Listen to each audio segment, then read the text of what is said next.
Puji nama Tuhan, Shalom. Ada sukacita di rumah Tuhan. Kita boleh tepuk tangan untuk rekan-rekan yang melayani kita dengan begitu luar biasa baik. Nah, saya mau encourage saudara pada kesempatan kali ini bahwa Tuhan tetap dan akan selalu mengasihi saudara semua. Dan hari ini tadi dimulai dengan satu activity deep.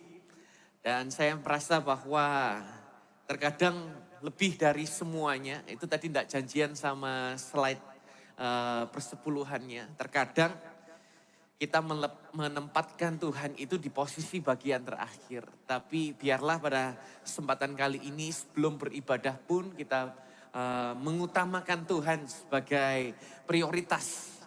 Nah, karena tentu hari-hari ini banyak keadaan yang sulit, ada hal-hal yang out of hands, yang kita nggak bayangkan, nggak kita pikirkan itu terjadi. Saya nggak tahu bagaimana dengan saudara, tapi akhir-akhir ini saya sering ketemu dengan jemaat yang dari kota-kota lain. Berapa dari mereka berkata, saya lelah, Pastor. Baik itu dalam pernikahan, baik itu dalam menjalani kehidupan sehari-hari, itu rasa lelah. Kenapa?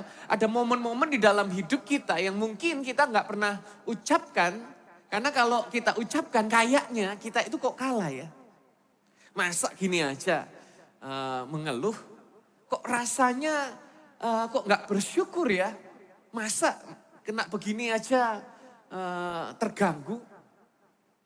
Tadi saya mau kesini sudah siap-siap nih, sudah mau prepare, sudah mau duduk dalam mobil, tinggal serut gitu. Ternyata apa yang terjadi? Tiba-tiba celana saya krek gitu.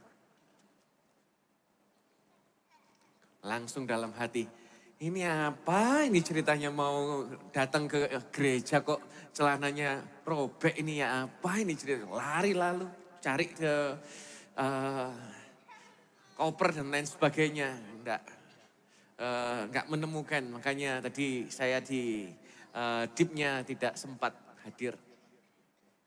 Kok kayaknya ada hal-hal yang membuat kita enggak bisa bersyukur. Kenapa kok kadang-kadang membuat hidup kita rasa enggak semangat. Kalau ada dari saudara yang mengalami hari-hari ini dengan kondisi-kondisi yang sulit. Dan mungkin ada satu kalimat yang mungkin sekali sebagian dari kita sudah lama simpan. Kalimatnya begini, imanku kayaknya sudah lama mati. Sudah doa nih tentang sesuatu, enggak dijawab Tuhan. Imanku kayaknya sudah lama mati. Sudah berharap nih sedemikian rupa, enggak dapatkan terobosan. Imanku sepertinya sudah lama mati. Kalau ada dari saudara yang merasakan hal itu dan saudara duduk di sini, sebelum dengar firman, saya mau saudara tahu satu hal bahwa you are not alone. Saudara enggak sendirian. Dan izinkan saya berkata bahwa saudara ada di tempat yang tepat pagi hari ini. Karena apa? Di Bible ada seorang wanita yang juga merasa demikian. Dia merasa bahwa imanku kayaknya sudah mati.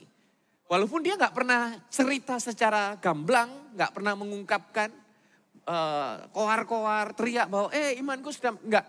Dia simpan dalam dirinya sendiri, tapi kalau kita baca kisahnya dengan jujur kita bisa lihat, ada terlihat dan tersirat bahwa imannya sudah mati. Nah, kita akan melihat bagaimana wanita ini sedang berkata persis seperti kondisi yang hari-hari ini saudara dan saya sering kali bisa alami. Nah, nama wanita ini adalah Marta. Hari ini Tuhan mau bertemu dengan Marta yang ada di ruangan ini. Masuk dalam bulan Mei, kita akan masuk dalam satu tema yang besar, yaitu adalah His life in place of our death. Bagaimana hidup Kristus ganti kematian kita. Tuhan menukar, ada divine exchange, pertukaran surgawi terjadi. Bagaimana kematian kita diambil dan Tuhan memberikan kehidupan dalam kehidupan saudara dan saya. Dan kita akan belajar satu kisah yang keren sekali menurut saya. Di kitab Yohanes pasal yang ke-11. Tapi kita nggak akan membaca kisah ini seperti pada umumnya kita baca. Kita akan lihat kisah ini dari 4 sudut pandang yang berbeda. Hari ini akan ada 4 tokoh yang berdiri di panggung yang sama. Dan di kebaktian ini kita akan ketemu dengan pribadi yang pertama, yaitu Marta. Yang berkata, imanku sudah lama mati. Nanti ibadah kedua, kita akan ketemu dengan saudaranya Marta, yaitu Maria. Maria bukan berkata, imanku sudah mati. Tapi Maria berkata, aku sudah gak kuat lagi. Nah, setelah itu, kita juga akan ketemu dengan pribadi Lazarus yang berkata, sudah terlambat buatku. Dan kebaktian terakhir kita akan ketemu dengan pribadi Yeshua HaMasyiah. Dan kita akan belajar dan melihat kenapa. Walaupun Tuhan sudah tahu apa yang akan terjadi. Dia memilih untuk tetap datang. Hari ini 4 ibadah, 4 khotbah yang berbeda. Jadi kalau saudara ada waktu senggang. Mungkin saudara bisa ngopi dulu, nanti datang lagi untuk ikuti cerita full episode dari kisah ini. Nah, tapi pagi ini kita masuk ke Marta dulu. Yuk kita buka Bible kita di Yohanes pasal yang ke-11, ayat yang ke-17. Ketika Yesus datang, Lazarus sudah 4 hari berada dalam kubur. Betania ada di dekat Yerusalem, berjarak kira-kira 3 kilometer. Banyak orang Yahudi telah datang kepada Marta dan Maria untuk menghibur mereka. Karena saudara mereka itu sudah meninggal 4 hari kan. 20, ketika Marta mendengar bahwa Yesus datang, perhatikan, Marta ngapain? Menjumpainya. Sedangkan Maria memilih untuk tetap di rumah. Marta berkata kepada Yesus, Tuhan, seandainya waktu itu engkau di sini, tentu saudaraku tidak mati. Namun aku tahu bahwa sekarang apa saja yang engkau minta kepada Elohim akan diberikan kepadamu. Yesus berkata kepadanya, saudaramu akan bangkit. Marta berkata, aku tahu ia akan bangkit pada kebangkitan di akhir zaman. Tapi Yesus berkata, akulah kebangkitan dan hidup. Barang siapa percaya kepadaku, meskipun mati ia akan hidup lagi. Setiap orang yang hidup dan percaya kepadaku, ia tidak akan mati selama-lamanya. Kemudian Yesus bertanya, percayakah engkau akan hal ini? Marta menjawab, ya Tuhan. Aku percaya bahwa engkaulah Mesias, putra Elohim yang datang ke dunia. Amin, amin. Konteks terlebih dulu. Konteksnya di sini Marta datang kepada Yesus dengan satu kalimat di hatinya. Tuhan, imanku sudah mati. Dan Yesus menukar kalimat tersebut dengan kalimatnya sendiri, yaitu adalah, aku adalah kebangkitan dan hidup. Poin pertama yang saya ingin sampaikan kepada saudara yaitu adalah tahu. Sering dari kita itu percaya kepada Tuhan sebagai Tuhan dan Juru Selamat itu dari sejak kita lahir. Dari sejak kita kecil, bahkan saya pun produk dari Sunday School, dari YHS Kids gitu kan. Kita punya budaya di Indonesia ini sekolahnya pun itu hafalan. Nah, Marta ini adalah orang yang hafal, iman yang hafal. Orang yang tahu. Perhatikan baik-baik apa yang Marta katakan. Bukan orang yang gak percaya. Marta ini orang yang hafal. Ayat 21. Marta berkata kepada Yesus, Tuhan, seandainya waktu itu engkau ada di sini, tentu saudaraku tidak mati. Ini bukan perkataan orang yang meragukan siapa Yesus loh saudara. Tuhan, kalau kamu di sini, saudaraku pasti gak akan mati. Ini adalah perkataan orang ngapain? Kecewa. Coba kemarin gak terlambat Yesus. Pasti sembuh. Pasti gak usah mati. Marta ini tahu bahwa Yesus bisa menyembuhkan. Tahu jelas. Marta ini tahu bahwa Yesus sangat teramat mengasihi Lazarus. Marta ini tahu bahwa Yesus bisa mengubah segalanya. Bahkan di ayat berikutnya dia berkata, namun aku tahu, kata Marta, bahwa apapun yang engkau minta kepada Elohim pasti akan diberikannya kepadamu. Tuh keren kan? Marta ini tahu saudara. Kalau kita lompat ke ayat 24, Marta berkata, aku tahu ia akan bangkit pada kebangkitan di akhir zaman. Yesus berkata, Marta, saudaramu akan bangkit. Dijawab sama Marta, aku tahu. Ada nggak dari saudara yang suka pakai kata ini? Saya tahu, Pastor. Tuhan, saya tahu. Wes tahu Tuhan, wes ngerti bahasa Jermannya. Sudah tahu. Kalimat ini jadi persoalan yang besar bagi Marta. Kata aku tahu. Padahal simpel ya, aku tahu. Itu padahal bisa menjadi runyam bagi kehidupan Marta. Kenapa? Karena ternyata iman Marta itu hanya berhenti sampai tahu. Kepala saja. Dia mengetahui, dia di dalam kepalanya itu dia memahami. Gitu. Marta tahu siapa Yesus. Baik itu tentang kebangkitan, baik itu tentang kuasa, baik itu tentang apapun yang Yesus mampu lakukan. Tapi perhatikan, Marta tidak mengalami kebangkitan itu. Dia tahu tentang kuasa Yesus, tetapi Marta tidak memegang kuasa itu. Marta tahu tentang akhir zaman, tetapi Marta kira bahwa akhir zaman itu, kebangkitan itu adalah di akhir. Gak jelas kapan. Ini yang menjadi bahaya ketika saudara dan saya punya iman hafalan. Saya kalau tanya kepada saudara hari ini, 2 kali 2 berapa? Ada yang tahu? Tahu, hafalan semua. Doa Bapa kami tahu? Tahu. Ada yang gak tahu? Nanti perlu dibaptis lagi di depan. Enggak, bercanda. Berapa waktu lalu ada yang bertanya kepada saya, Pastor, kalau saya doa itu kan kadang-kadang gak sempurna. Boleh enggak Pastor saya tutup semua doa saya pakai doa Bapa kami? Kan diajarkan sama Tuhan Yesus sendiri suruh doa caranya model doa Bapa kami. Saya jawab, doa Bapa kami itu kita bisa recite. Bisa ucapkan terus menerus. Diulang kata demi kata, titik komanya tanpa salah. Tetapi sesungguhnya kalau kita berdoa, apa seperti itu?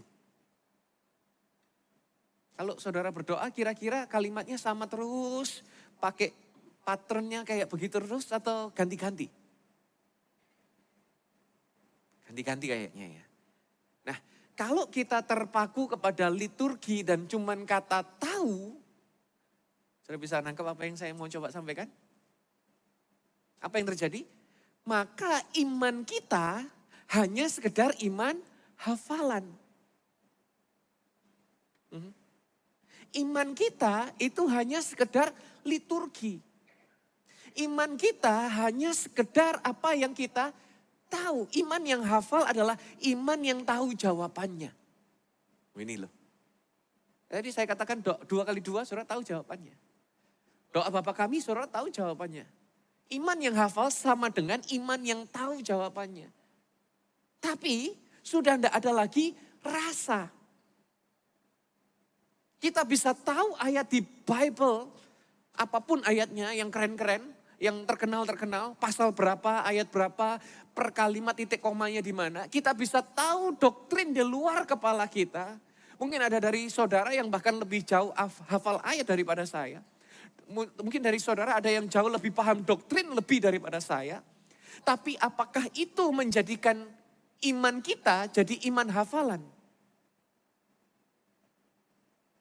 Contohnya gimana kalau iman kita jadi iman hafalan? Doa itu jadi resep, saudara. Kalimatnya sama terus, nadanya sama, urutannya sama. Tetapi kita nggak pernah memberi waktu untuk Tuhan benar-benar bicara dalam hidup kita. Tuhan hari ini Tuhan suruh aku apa ya? Tuhan hari ini aku beli ini boleh enggak ya? Tuhan hari ini aku dituntun kemana ya?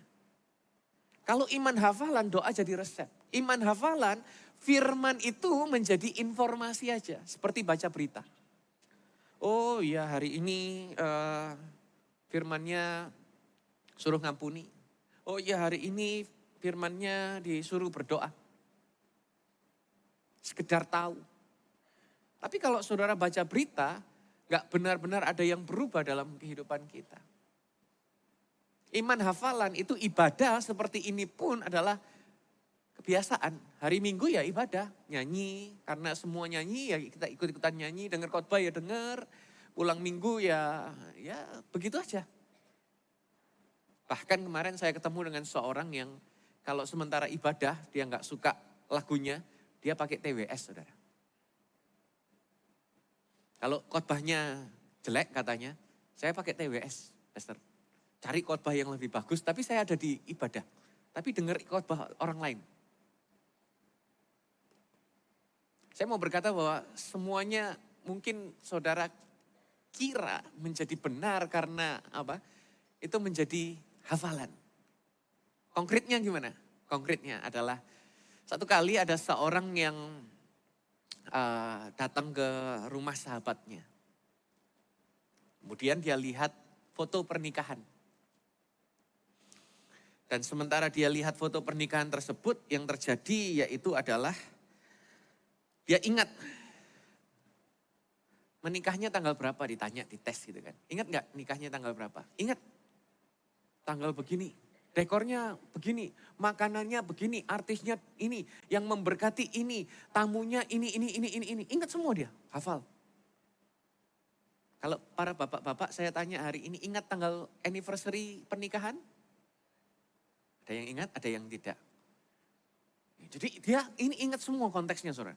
Tapi waktu ditanya, waktu lihat foto pernikahan itu,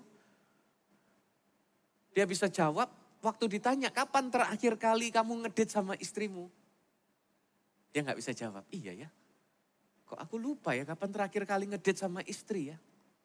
Kok sudah lama kayaknya nggak ingat, saudara, kapan terakhir dia ngedate sama istrinya berdua, romantis lagi, seperti zaman pacaran lagi. Dia enggak ingat. Pertanyaannya, ngapain dia ingat semua yang terjadi di foto itu, tapi dia tidak ingat kapan dia punya hubungan yang baik dengan istrinya. Jadi kesempatan kali ini saya ingin mendorong para suami, ingat, sering-seringlah ajak istrimu ngedate. Para istri berkata, amin. Nah, tuh kan. Berarti benar ini, jarang diajak ngedate ini kan. Suami ini tahu semua tentang istri. Tahu saja. Tapi dia nggak benar-benar mengenal istrinya. Kalau istrinya jenuh di rumah, dia nggak kenal. Kalau istrinya perlu beli sesuatu, dia nggak kenal. Ini yang seperti saya maksud. Tahu siapa? Marta. Dan mungkin itu adalah kita hari ini. Ada beberapa dari saudara yang mungkin tahu banyak tentang Yesus. Tapi iman kita sudah lama mati. Kapan terakhir kali firman yang saudara baca itu benar-benar kayak menggugah hati saudara. Bukan cuma isi pikiran kita. Itu pertanyaan. Yang kedua sekarang adalah temu. Bukan hanya saja Marta ini punya iman yang tahu, tetapi iman yang bertemu. Jawaban Yesus ini mengubah segala persepsi Marta. Sekarang lihat responnya Yesus. Marta baru bilang bahwa aku tahu ia akan bangkit pada akhir zaman, akan dibangkitkan di sana. Lalu Yesus menjawab. Jujur kadang saya bingung sama orang yang meragukan eksistensinya Yesus. Ada orang-orang yang berkata Yesus itu bukan Tuhan, cuman guru, cuman nabi. Padahal jelas sekali. Yesus berkata ayat 25, akulah kebangkitan dan hidup. Barang siapa percaya kepadaku meskipun mati ia akan hidup lagi. Yesus gak berkata, oh iya benar Marta. Nanti akhir zaman itu memang benar ada kebangkitan. Jadi bangkitnya nanti aja.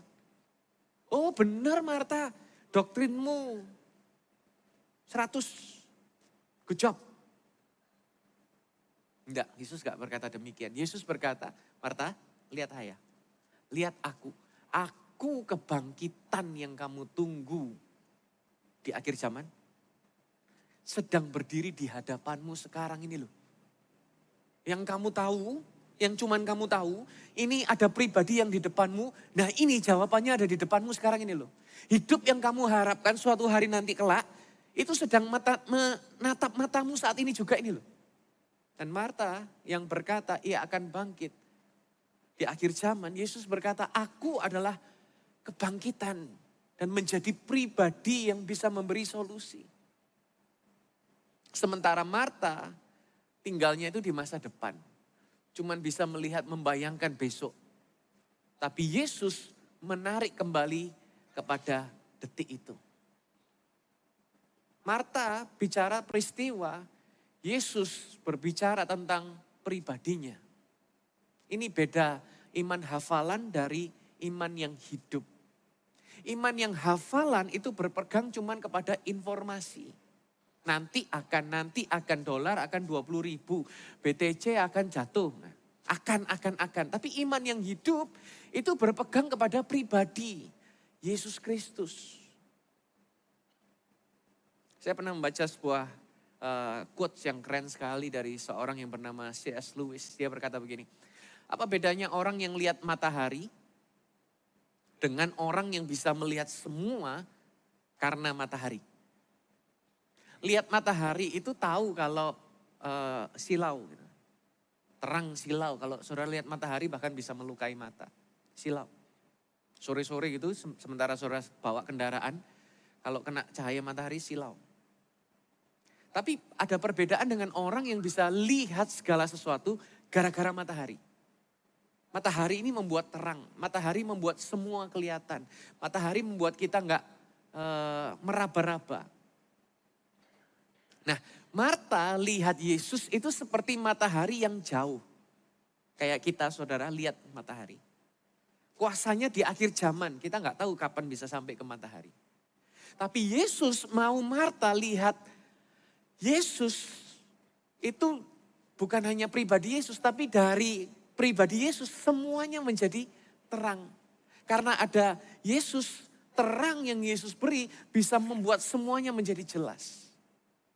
Ini loh perbedaan iman yang tahu dan iman yang bertemu dengan pribadi Yesus. Mundur sedikit ke Yohanes 11 ayat yang ke-6. Ketika dia mendengar Lazarus sakit, dia harus besar Yesus, tetap tinggal selama 2 hari di tempat dia berada. Biasanya kalau ada orang yang saudara kasihi sakit, maka saudara akan cepat-cepat segera mendatangi, menjenguk dan lain sebagainya. Tapi dikatakan di Bible, Yesus tetap tinggal. Bahkan di terjemahan lain ada kata sengaja tinggal. Berarti Yesus sengaja terlambat. Sengaja membiarkan Lazarus meninggal. Saya percayanya begini saudara. Yesus tidak mau Marta ini punya iman yang hafalan terus menerus. Dari iman yang aku tahu, engkau bisa menyembuhkan, menjadi iman di mana yang bertemu dengan pribadi Yesus, bertemu dengan kebangkitan dan hidup itu sendiri. Dan ini yang perlu kita pahami. Kadang Tuhan terlambat. Itu bukan karena Tuhan gak peduli. Kadang Tuhan mau kita ketemu dengan pribadi yang bukan cuma bisa selesaikan masalah. Tetapi kita menjadi pribadi yang benar-benar mengenal siapa Kristus dalam kehidupan kita. Saudara bisa bayangkan sejenak. Seandainya Yesus datang tepat waktu. Maka Yesus bagi Marta adalah Yesus yang bisa melakukan mujizat. Tapi hari itu ketika Yesus ketemu dengan Marta di mana Yesus sudah lambat. Apa yang selama ini dia tahu itu kayak dirobohkan, dihancurkan. Jadi kalau hari ini saudara duduk dan saudara merasa bahwa aku kok kecewa ya sama Tuhan, kok Tuhan lama gak datang ya, kok semuanya kayak dibiarkan saja ya. Imanku kayak sudah lama mati, sudah terlalu lama gak pernah ketemu sama pribadi Kristus ya. Saya mau saudara tahu bahwa Yesus sengaja datang untuk saudara. Dia terlambat itu bukan karena lupa. Dia sedang datang di kebaktian ini, di kursi yang saudara duduki, datang ke dalam hati saudara supaya apa? Supaya saudara tidak hanya tahu tentang Yesus, tapi benar-benar bertemu, berjumpa dengan pribadi Kristus. Iman yang mati karena jauh hanya bisa hidup lagi ketika pribadi itu datang. Dan hari ini Yesus datang untuk menghampiri saudara. Pertanyaannya, kapan terakhir kali saudara bertemu dengan Yesus? Bukan cuma membaca tentang Yesus. Ada encounter, ada hadirat, ada perjumpaan bersama dengan Tuhan. Bukan hanya tahu iman yang bertemu, tapi yang terakhir yaitu adalah iman yang bersandar, taruh. Yang satu yang menarik dari cerita ini, si Marta ini, ayat 21, Marta berkata kepada Yesus, Tuhan, seandainya waktu itu engkau di sini, tentu saudaraku gak akan mati. Saudara tahu ini bukan cuma mengeluh, Lazarus meninggal. Ini adalah gambaran tentang dirinya sendiri. Satu kata, seandainya. Ini kata yang banyak maknanya.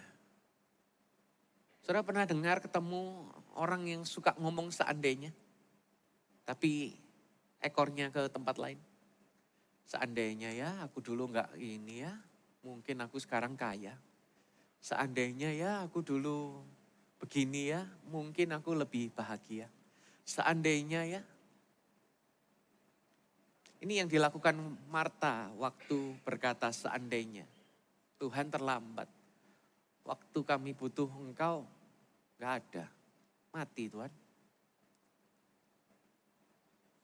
Seandainya Tuhan datang, gak mati nih. Menarik, Yesus waktu dengar kalimat itu gak ditegur. Ngomong sembarangan. Atau mungkin Yesus berkata, yang kuat ya imannya ya, semangat ya. Kan pate gitu enggak. Yesus bilang, akulah kebangkitan dan hidup. Kenapa? Karena cuman yang sudah meninggal yang bisa dibangkitkan. Kalau Lazarus gak mati, gak ada ceritanya kebangkitan. Jadi hari ini iman yang sudah lama mati adalah iman yang bisa dibangkitkan. Kesehatan yang sudah mati adalah kesehatan yang bisa dibangkitkan. Keuangan yang sudah mati adalah keuangan yang bisa dibangkitkan. Keluarga yang sudah carut marut, yang sepertinya sudah mati, tidak ada harapan, adalah keluarga yang bisa dibangkitkan.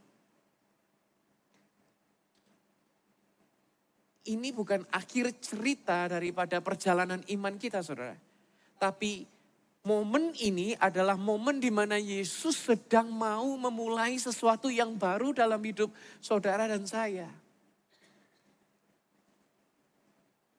Kalau ada momen di mana saudara merasa bahwa kok terlambat Tuhan, kok sudah mati Tuhan. Dan saudara berkata seandainya Tuhan datang ini gak akan mati.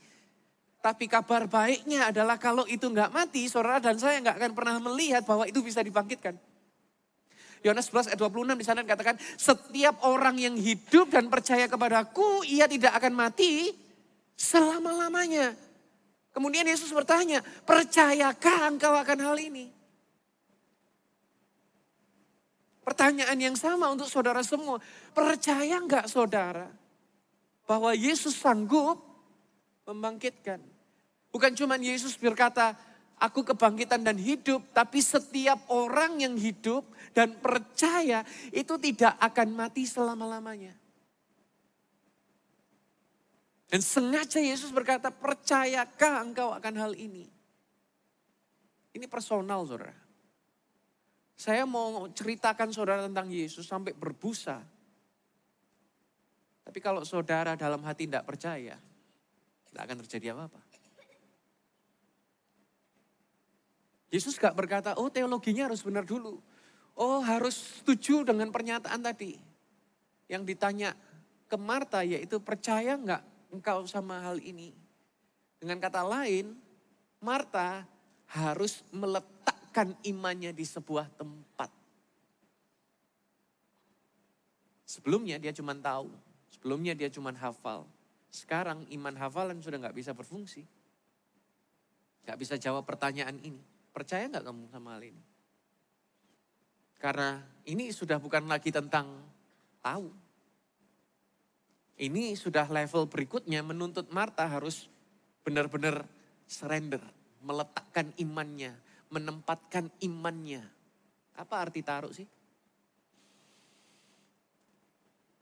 Arti taruh itu adalah memberi ruang untuk berhenti di sana, menempatkan, meletakkan. Satu waktu saya di Surabaya, saya ini punya kerinduan saudara. Kalau saudara di sini kan punya ibadah yang keren, yang baik, gedungnya nyaman, bisa nampung orang yang banyak. Kalau di Surabaya itu gedungnya sempit, kena pilar, atapnya pendek. Sementara saya punya kerinduan untuk naik ke lantai 7. Ada rooftop gitu kan. Dan semua berkata bahwa nggak oke Pastor, ekonomi sedang sulit. Gimana kamu mau ajak orang untuk melangkah? Saudara tahu? Dengan kacamata pribadi sampai saya sudah habis akal pikiran. Sudah nggak bisa apa-apa lagi. Karena sepertinya sudah dead end. Mimpi atau visi yang saya ingin itu sepertinya sudah buntu. Sampai saya ada di posisi mau ditaruh di mana iman saya. Begitu mungkin juga dengan saudara. Selama ini kalau kita pikir terus menerus, iman saudara ditaruh di mana? Kenalan saudara? Pengetahuan saudara? Kekuatan saudara? Atau pengalaman masa lalu? Oh dulu Tuhan begini. Oh Tuhan dulu bisa begitu. Oh saya tahu ayat. Oh tahu tradisi, caranya begini. Berapa banyak dari saudara sepakat bahwa ada momen di dalam hidup kita, semua itu gak lagi bisa berfungsi. Ada momen di mana kehidupan kita, semua pengalaman jadi gak relevan. Semua pengetahuan kita jadi sia-sia. Semua tradisi sudah gak ada yang bisa menolong. Karena iman yang hidup harus diletakkan kepada sesuatu yang lebih kuat daripada semua itu. Yaitu diletakkan kepada seorang pribadi. Yohanes 11 ayat 27, Marta menjawab, "Ya Tuhan, aku percaya bahwa Engkaulah Mesias, Putra Elohim yang datang ke dunia." Saudara lihat apa yang berubah? Bukan lagi aku tahu. Tapi dia sekarang bisa berkata, aku percaya. Tahu cuman berhenti sampai kepala. Percaya itu berbicara tentang seluruh hidupnya. Dipercayakan. Percayakah saudara akan hal ini? Bahwa Yesus adalah pribadi, kehidupan dan kebangkitan. Di momen ini Marta mindahkan imannya. Iman yang ditaruh di kepala, dia pindahkan ke kakinya Yesus. Iman yang ditaruh di doktrin, dia pindahkan kepada pribadi Kristus. Iman yang ditaruh di yang akan datang, dia pindahkan kepada apa yang akan terjadi sekarang. Dia tahu, berubah menjadi dia taruh. Bayangkan sekarang ada jembatan, antara saya dan saudara ada jembatan. Saya minta saudara nyebrang ke saya, ini jurang, misalnya. Ini jembatannya goyang-goyang. Banyak yang tahu kalau jembatannya kuat. Tapi karena jurang, pada nggak berani, karena terbuat dari kaca gitu misalnya. Tapi tiba-tiba ada, misalnya Pak Pastor Guntur gitu. Bukan cuma tahu, tapi dia melangkah ke atas jembatan. Menaruh beban tubuhnya di jembatan yang sepertinya kaca, ringkih, bisa jatuh. Kemudian dia menyeberang ke saya, kemudian ajak saya foto-foto selfie. Kemudian lihat pemandangan yang indah.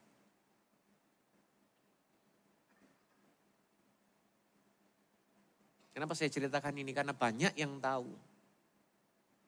Tapi cuman berani di tepi jurang. Tapi sedikit yang menaruh.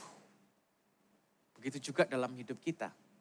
Banyak yang tahu Yesus bisa merubah hidup seorang. Tapi dia cuma berani berdiri di samping. Dengan tahu. Tapi hari ini izinkan saya untuk mengajak semua saudara.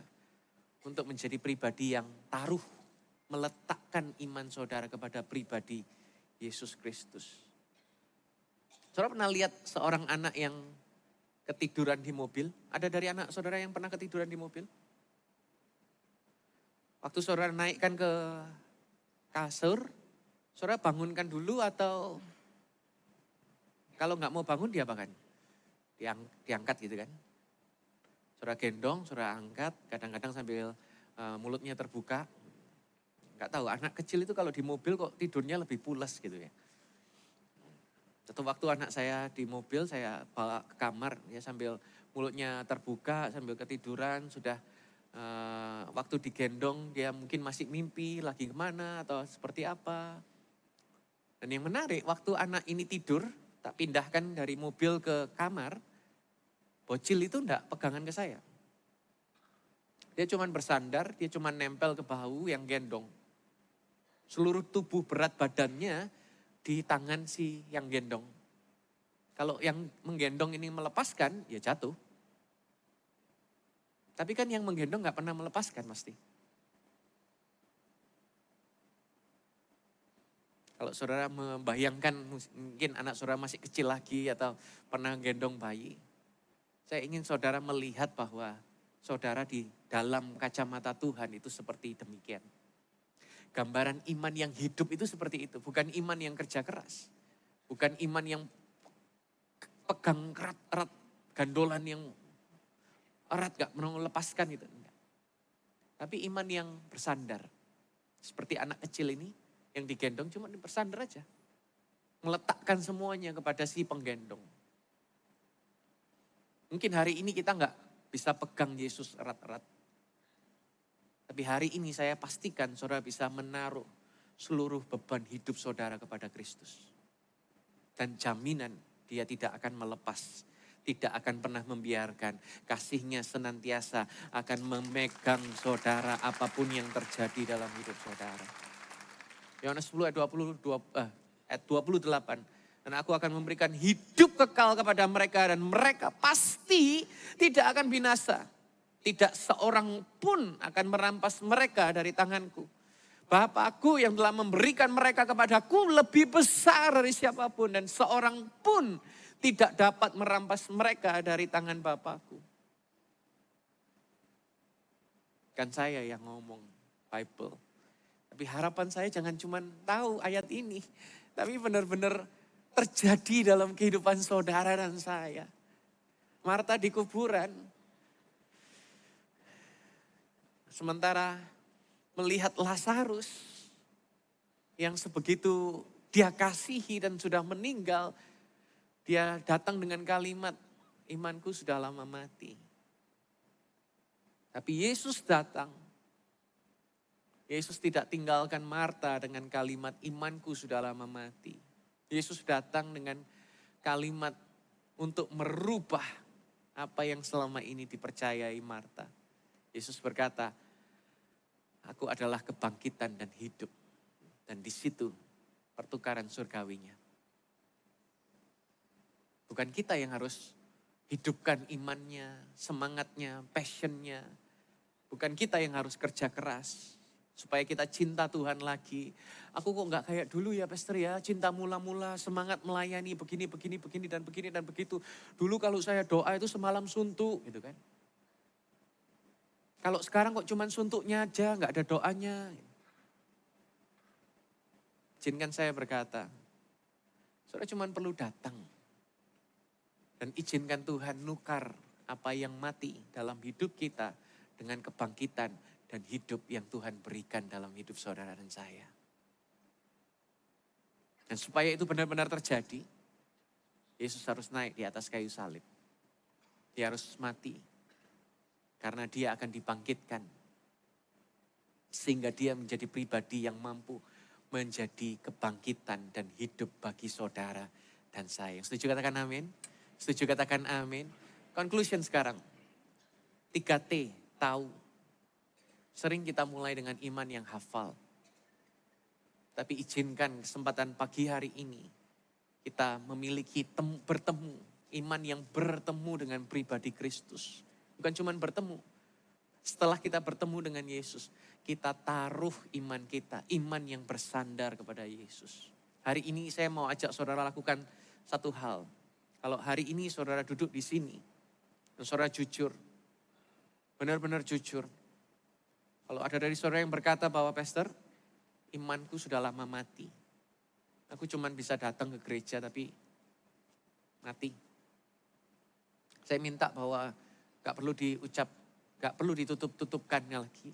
Gak perlu disembunyikan. Tapi biarlah hari ini seperti Marta, berjumpa dengan pribadi, kebangkitan dan hidup. Saya ingin ajak saudara untuk sama-sama kita tutup mata kita. Gak ada mata yang lihat kanan kiri. Karena Tuhan adalah Tuhan yang personal antara saudara dengan pribadi Kristus sendiri. Dan saya rindu bahwa kesempatan kali ini untuk Tuhan menjamah setiap saudara. Tuhan mengubah cara pandang saudara. Izinkan saya berdoa untuk saudara. Tuhan, ada anak-anakmu hari ini yang sedang melihat kematian yang harusnya mereka nggak lihat. Mereka nggak bisa lakukan apa-apa untuk merubah itu. Yang mereka punya adalah pengetahuan bahwa Tuhan mampu. Tapi hari ini di dalam anugerah Yeshua HaMashiach, aku minta bahwa hadirat-Mu, Roh-Mu yang menjamah setiap anak-anak-Mu di tempat ini. Ajar mereka untuk datang kepadamu seperti Marta. Ajar mereka untuk akhirnya bukan hanya sekedar tahu, tapi untuk kami kemudian bisa berkata, aku percaya bahwa Engkaulah kebangkitan dan hidup. Karena kami tahu bahwa seberapa banyak yang kami lakukan hasilnya gak kemana-mana. Tetapi hari ini Tuhan yang menjamah, Tuhan yang memulihkan, Tuhan yang menyembuhkan, Tuhan yang memberi masa depan. Dalam nama Tuhan Yesus Kristus, aku perkatakan, Engkau yang memegang setiap kehidupan mereka. Engkau yang menopang setiap masalah mereka. Dan Engkau yang hadir dalam setiap kegelapan anak-anak-Mu. Dalam nama Tuhan Yesus Kristus. Engkau yang hidup, rela mati. Supaya iman kami yang mati mendapatkan kehidupan. Haleluya. Amin, amin. Satu hati kita nyanyikan pujian. Selamanya ku cintai tempat kediaman-Mu Tuhan. Selamanya ku kagumi kasih-Mu tiada batasnya. Takkan pernah Kau ku ingkari kasih-Mu selalu ada. Selamanya ku cintai tempat kediaman-Mu Tuhan. Selamanya ku kagumi kasih-Mu tiada batasnya. Takkan pernah Kau ku ingkari kasih-Mu selalu ada untukku. Kita berkata, Selamanya ku cintai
Engkau menjamah setiap kami Tuhan, dimanapun kami berada. Mungkin yang kami tahu tentang Yesus berhenti di kepala kami. Tapi hari ini aku berdoa, kami datang seperti Marta. Kami cuma hafal, kami cuma kenal bahwa Engkau pribadi yang enggak kelihatan. Sehingga beberapa dari kami punya iman yang dingin, iman yang sudah mati. Tapi hari ini Tuhan, temui kami sebagaimana Engkau menemui Marta. Bukan yang akan datang, tapi hari ini. Bukan satu hari nanti kelak, tapi sekarang. Di ruangan ini, detik ini, setiap hati kami. Kau menjamah setiap pribadi kami. Ajar kami Tuhan, untuk gak hanya sekedar tahu, tapi temui setiap hati yang remuk, hati yang kecewa, hati yang hilang pengharapan. Dan ajar kami untuk menaruh hidup kami seluruhnya dalam tangan-Mu. Karena kami percaya Engkaulah kebangkitan dan hidup. Engkaulah yang mampu membawa kemenangan dalam setiap kehidupan kami. Engkaulah Yahweh Rafa, menyembuhkan setiap sakit penyakit kami. Engkaulah Yahweh Jireh. Engkaulah Tuhan yang sanggup menyediakan segala kebutuhan kami. Kami percaya Tuhan, hidup kami aman di dalam tangan-Mu. Roh Kudus, sempurnakan kebenaran firman ini. Meteraikan dalam setiap hidup kami. Ajar kami untuk mengenal pribadi Kristus lebih dari pengetahuan. Mengalami kasih hari demi hari. Dalam nama Tuhan Yesus Kristus, percaya diberkati Tuhan. Sama-sama kita berkata, amin. Sekali lagi kasih tepuk tangan yang meriah bagi Yesus Kristus Tuhan kita. Kau Tuhan yang